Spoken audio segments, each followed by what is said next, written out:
Today on the show, we're looking for our dream home in the beautiful state of West Virginia in the year 2102.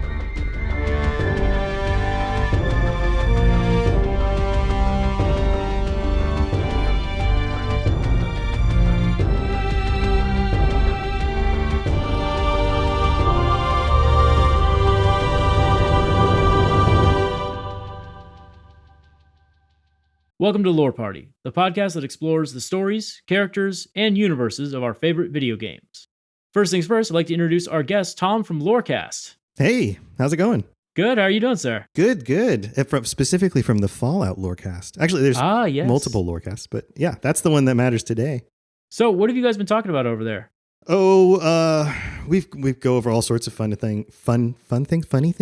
Sometimes funny things. Most recently, we reviewed some of the vaults that only are described by one line of text.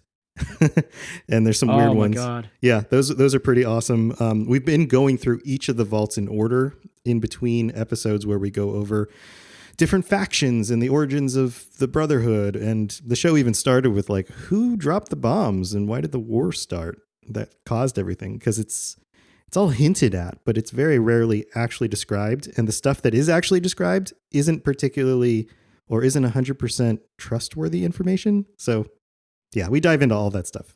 Oh my goodness. What is your favorite vault, real quick?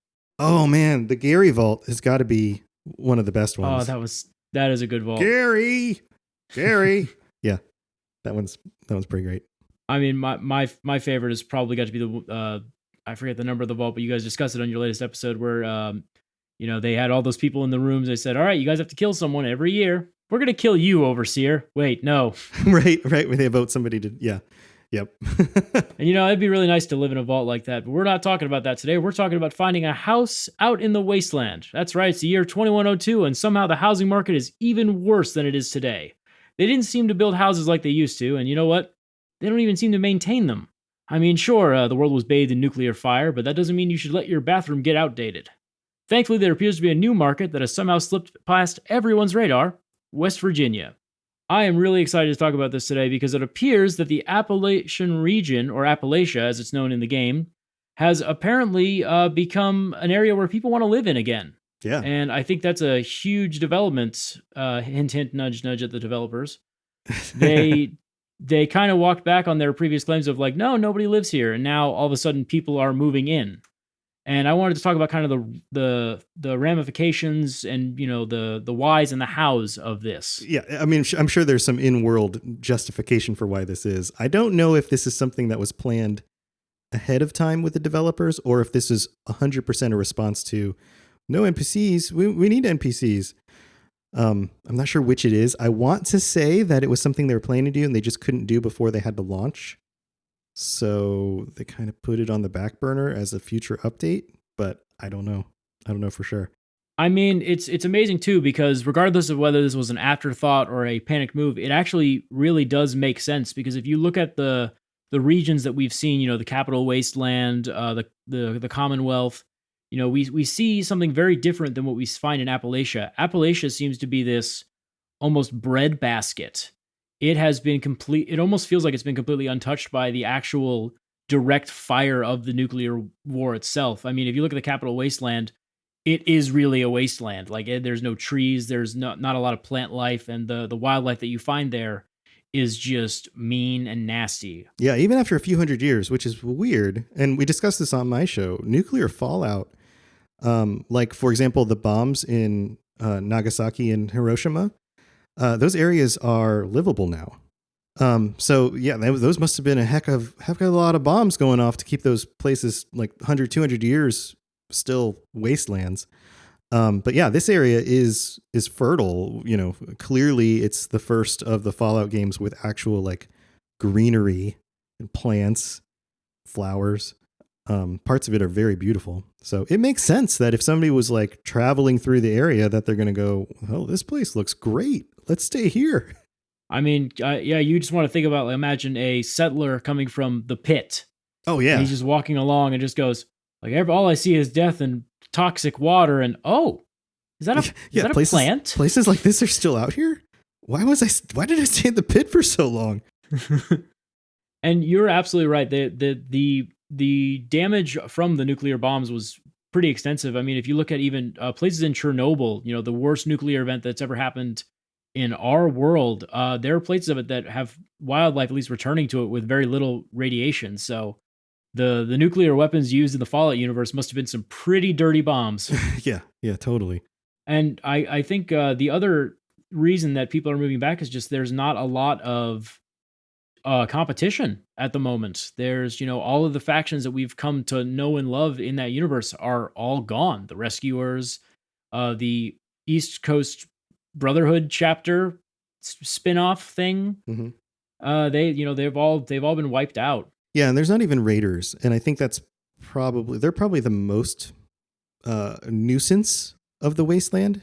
I would say, like, you come across a group of Brotherhood, and as long as you're not harboring super mutants or marching around in power armor you shouldn't have, they're not going to really mess with you.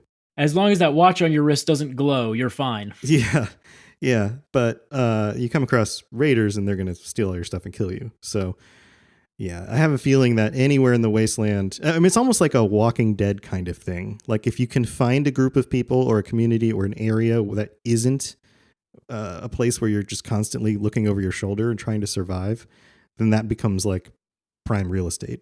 Absolutely. But the real question for these settlers as they're coming in is, are they really prepared for this biome that they found? Because, if you're from the perspective of a wanderer just coming in the wastelands, they discover this region, you got to be asking yourself, is this area too good to be true? Yeah. And it turns out that it kind of is, because through the events of Fallout 76, the Scorched aren't really completely eliminated. They're still there. Right. And it's not like they're going to have, most likely, have experienced them outside of the area and been like, oh, I know what these things are. They're going to be like, what is that? That's not a ghoul. Why is this weird thing attacking me? Right. Right. So I have a few different thoughts on who might be coming into the area. I guess there's the first thought, if you want to entertain these ideas. Oh, absolutely. Is the first thought is they are people who have come from something that isn't super extreme, but are looking for a better place to live. So maybe they haven't been fighting Scorched. Maybe there really isn't a whole lot of super mutant problems or whatever. It's just they're looking for resources and supplies, and this area looks like a nice place. And so they're traveling through, and they're going, oh, look, we're finding plant life. Maybe we could settle down and make a farm. So it's that like naive traveling group thing. My second thought is, what if and we don't know all the stories of everybody who lived in the area. We know how a lot of them wrap up with people killing each other or dying off like the day before the vault opens and that kind of stuff. But that doesn't mean that there aren't people who previously left the area and might be returning. That's interesting. So yeah, and they might have some sort of connection to the stories that were left there that we've been picking up in holotapes and all that stuff. So that could be interesting because they could be referencing stuff that happened. Like, for example, I don't know for sure if everyone involved with the Mistress of Mystery, was that group? Yes. Actually was killed off in that. Now there is talk about like, oh, you killed everyone and now we're the only ones who are left and that kind of thing. But that doesn't mean somebody who wasn't part of the organization previous to any of that stuff happening hadn't moved away. That's very interesting because I was thinking about this too. There is a possibility for these long dead factions to be kind of revitalized or revived. Mm-hmm. Or even people who were involved with the Brotherhood who just got restationed to another place because they're part of the military. Or, there's a lot of instances, or just even locals who moved and are now coming back to, the land they grew up on because they're looking for their family or something like that. So there's a lot of possibility there. The other one is, it's hard to hold three ideas in your head all at once. The other idea is that they are particularly interested in taking that area because of even worse things that they're running from. So it's not like the naive stumbling onto the area thing. It's the like coming from the pit kind of thing. Like these people have seen hell, and so this looks like paradise. I mean, yeah, we have in the previous games, we have seen horrifying factions emerging from this post-apocalyptic wasteland. Caesar Legion jumps to mind. Hmm. You imagine that there's, in a world of slavery, maybe a world where you might get killed by scorched. It might be a little better.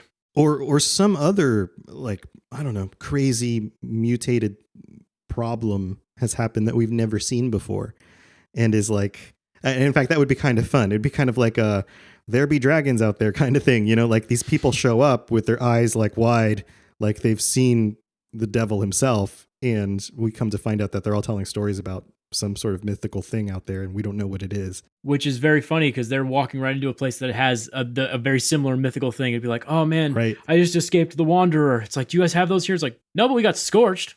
The hell's a scorched? Yeah, Mothman, Sheep Squatch. We got a bunch of those here too. What is that? Well, what's the Wanderer? What's Slender Man? you guys are running from Slender. What's a Slender Man? Yeah. What is that? Yeah, but that could be really cool because whatever that is could follow them and be like hunting them or something like that. And that becomes the next crazy weird thing that we end up having to battle, or, like, I don't know. These are all ideas that I'm like, that would be cool.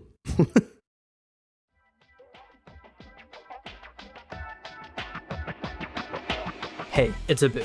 I'm a producer and host here at Lore Party. This is the time I'd normally take to talk about sponsors, so maybe I'd tell you about that particular mattress company, or I'd let you know about this delivery service that brings easy-to-cook meals right to your doorstep. But since we don't have any sponsors, I figured I would just take this time to tell you about the series that I produce here on the show. My co-host Brett and I produce episodes about The Witcher. We deep dive into the lore and the stories and the characters of both the games and the books. So if that sounds like your cup of tea, be sure to check out the Lore Party feed and look for the Witcher episodes. Okay, enough of me interrupting this episode, back to what you were actually here to listen to.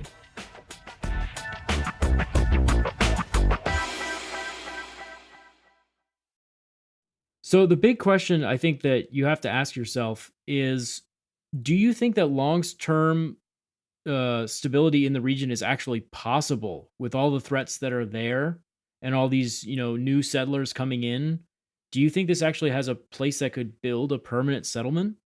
Well, I think if we take what has happened in the other games as canon or template for the potential of things to happen, what we see is in terrible places, even in really, really terrible places, humans have this way of actually making something work. And oftentimes it's terrible. You end up with slavery and all these terrible things that happen. So it may not be as good as something like the NCR communities. But I feel like long-term survival it's really not a question so much about long-term survival as it is quality of life, I guess is the way to say it. What do you feel that the role of the vault dwellers would be in this new sustained place where these people are coming back in? Yeah, that's a good question too. So it depends on how friendly they are and how willing to help out with the current issues in the area.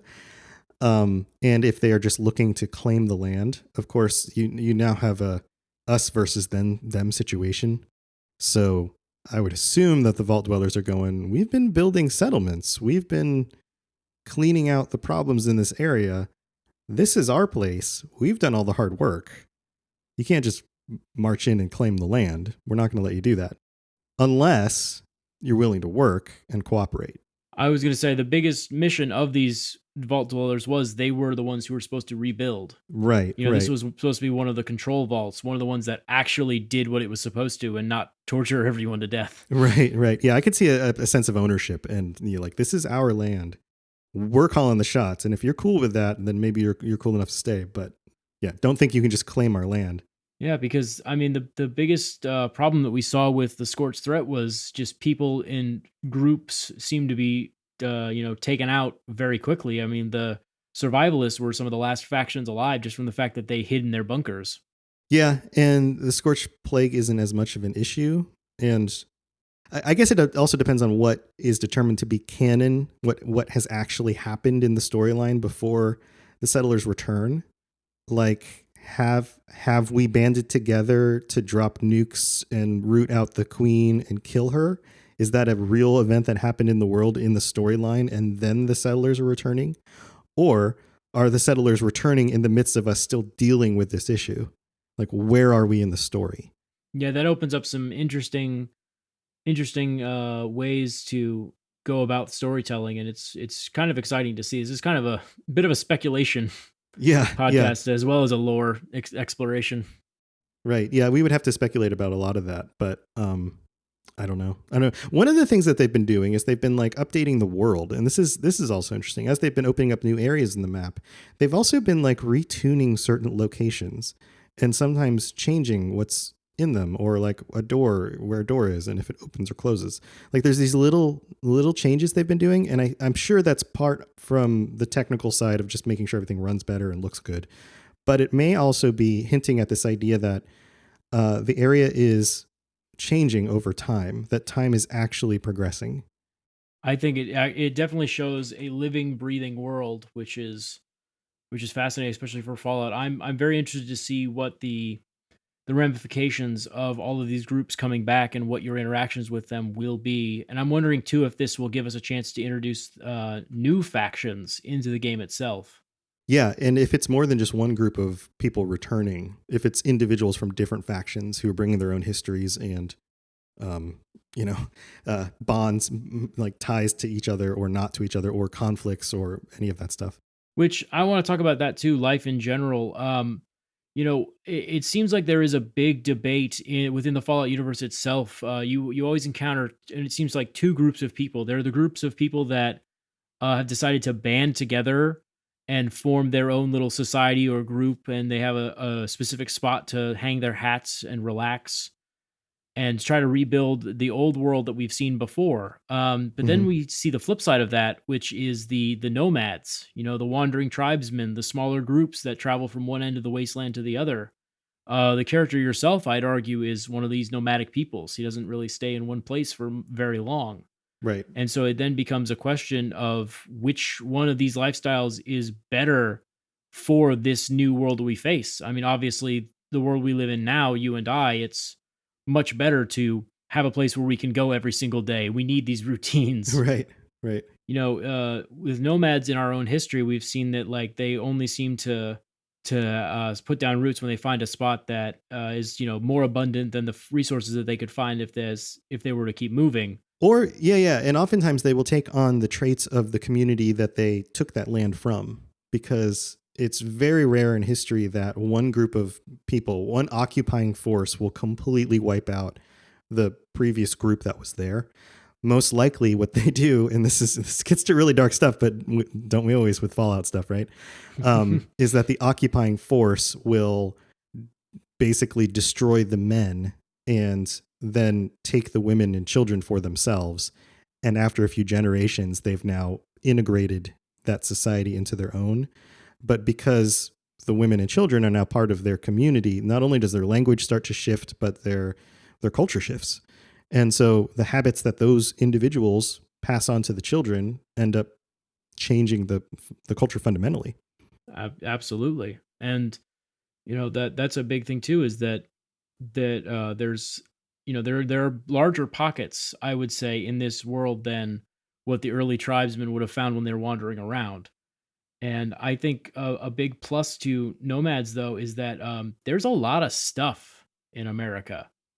Like, as someone who's exploring the Capital Wasteland in Fallout 3, you still find a lot of stuff. Yeah, this is one of those things that I think about as I run around in the game, especially the other, like Fallout 3, New Vegas, Fallout 4, the ones that are way further in the future. It's like even if there's only a few thousand people left, let's just come up with a number, a few thousand people in the American Southwest, right? Let's just say 50,000 people left. Eventually, everyone will have traveled any path that had some sort of road, any area that was easy to walk down, will have looked behind every shelf in every rundown building and acquired everything that was laying around.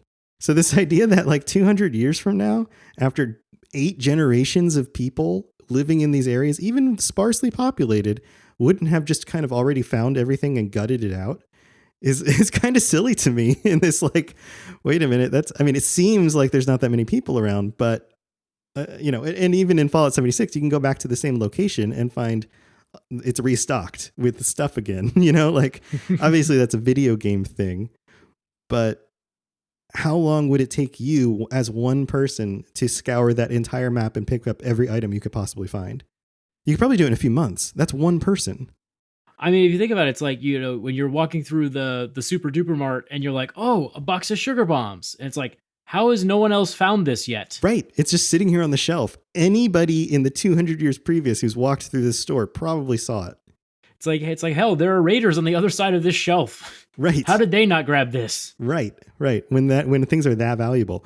Or, and the other possibility here is, okay, well, you can only carry so much. So like physically, you wouldn't be able to just keep on taking everything with you. You would just take what you needed in the moment. So that means maybe you leave things behind, right?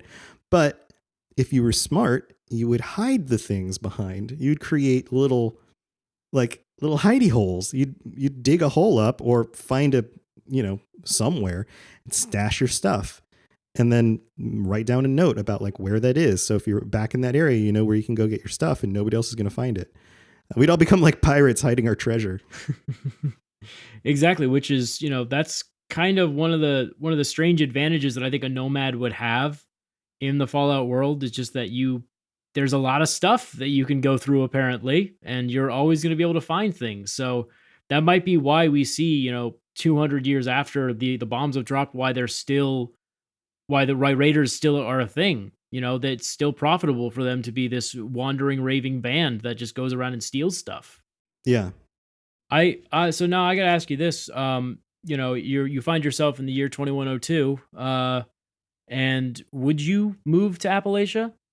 If I lived in the pit? Yeah. Well, yes. I also am eternally curious about what exactly a mountain mama is.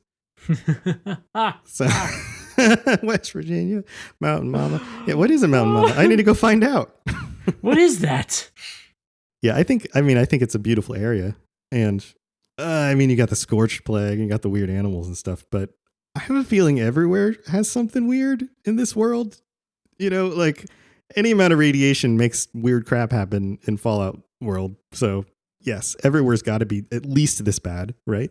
I was just say, given what all I know from exploring the Capital Wasteland, from exploring New Vegas, from exploring the pits, I gotta tell you, I think Appalachia looks like my next vacation destination. Yeah, and all the other factions, the super mutants, the ghouls, the mole miners, everybody seems to just kind of keep to their own little area. And as long as you don't walk into their terrain, they're pretty cool with you. I mean, every so often you'll get like a mole rat that wanders over and you're like, crap, I gotta find a mole rat. But for the most part, you can kind of set up your base somewhere and just kind of chill, and you don't have to deal with too many altercations. Well, I think that about wraps it up. Tom, thank you for joining us. Now, once again, where can we find you? So I am regularly hosting the Fallout Lorecast, like I mentioned at the beginning of the show, and we go over all sorts of cool stuff about the lore in the different games and all sorts of fun things. I'm also the creator of the Robots Radio network. So robotsradio.net is the podcast network that has my shows like the Fallout Lorecast, the Elder Scrolls Lorecast, and then a bunch of other shows as well, including, I don't know if you've heard of Chad, a Fallout 76 story, which is done by another host on the network. His name's Ken. And it's like a radio drama, but it's hilarious. And oh, that's cool. Weird crap happens because weird crap happens in the games. And it's really well done with like positional audio and sound effects and voice actors. And it's so good. It's so good. So go check that. Even before we go check out my show, go check that show out because you're going to get a kick out of that. I mean, my show's pretty good. I think I'm pretty proud of it. But anyway, that's what a good I do. Network host right there. Yeah, that's what I do. I find awesome shows that I want to listen to, and then I invite them to join the network, so that we can all kind of keep growing together. But people will get to know that, like Robots Radio means good quality gaming nerd stuff. So if you're looking for other shows, start there, that kind of thing. But yeah, robotsradio.net has all my contact info, at Fallout Lorecast on Twitter, falloutlorecast@gmail.com if you want to shoot me an email. Those are all ways that you can get a hold of me. Well, everybody, we hope you enjoyed this episode. If you did, please take a second to rate and review us on Apple Podcasts. It really helps us grow the show. And be sure to connect with us on Instagram and Twitter at lore_party. Thanks for listening, and we'll catch you in the vault next time.